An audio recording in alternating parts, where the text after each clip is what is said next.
In this video, we will be seeing about the social geography lesson human environment, settlement, transportation and communication. Settlements. What are settlements? Settlements are where a group of people live. Early humans lived in caves and a group of people lived in caves adjacent together and the caves were the settlements.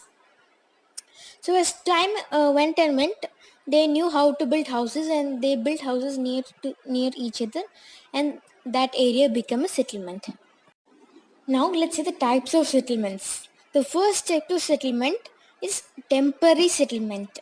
Settlements which are occupied for a short time are called temporary settlements. In temporary settlements, they will use this habitat or house for some period of time, for example 1 month, 5 months, like that, and then they'll change to another habitat or another house. The next type of settlement is permanent settlements. More and more settlements today are permanent settlements. In these settlements, people build homes to live in. As such, what they do is they build a house and they will not they keep it as their permanent house and they live it. They don't have to change their house. The next type of settlement is compact settlement. They are closely built and found in urban areas. In urban areas, they do not have much space, so what they do is build they stick and build the houses together, and that's why they are known as compact settlement. The next type of settlement is scattered settlement. Is spaced over an extensive area. It is mostly found in rural areas. So in a scattered settlement, the houses are placed here and there, and they are not adjacent together. The fifth type of settlement is rural settlement. These are mostly village areas. In villages areas, people are engaged in farming and agriculture. The last type of settlement is urban settlement. These are cities or towns. Here, the people are engaged in manufacturing, trading, and services. So far, we have seen about settlements. Now, let's get into the next topic, transport. What is transport? Transport is the means by which people and goods move.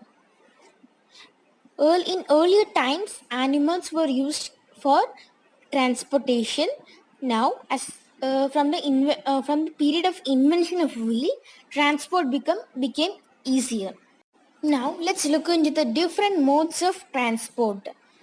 The first way is roadways, then railways, then waterways, and finally airways.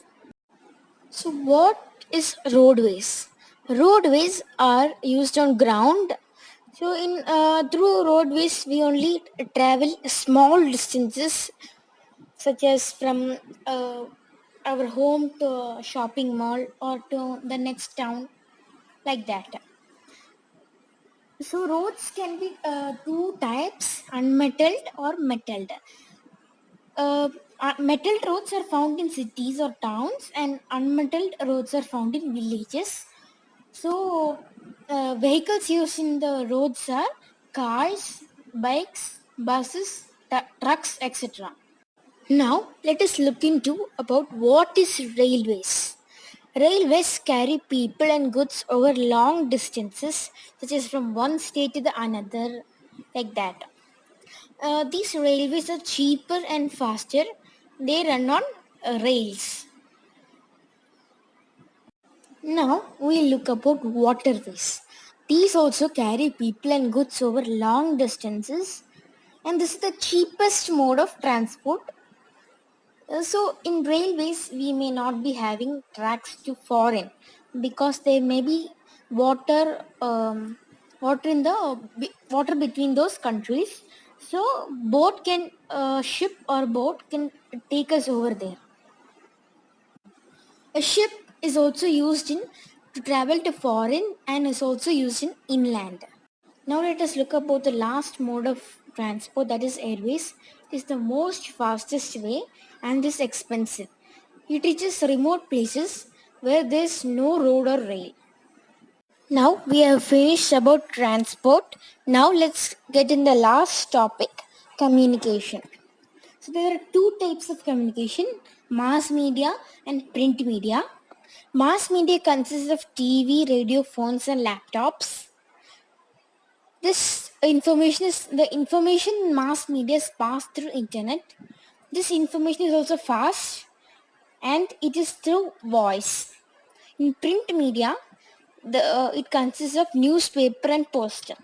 These come through post offices and newspaper centers. The mode is slow and they are written by letters. Thank you.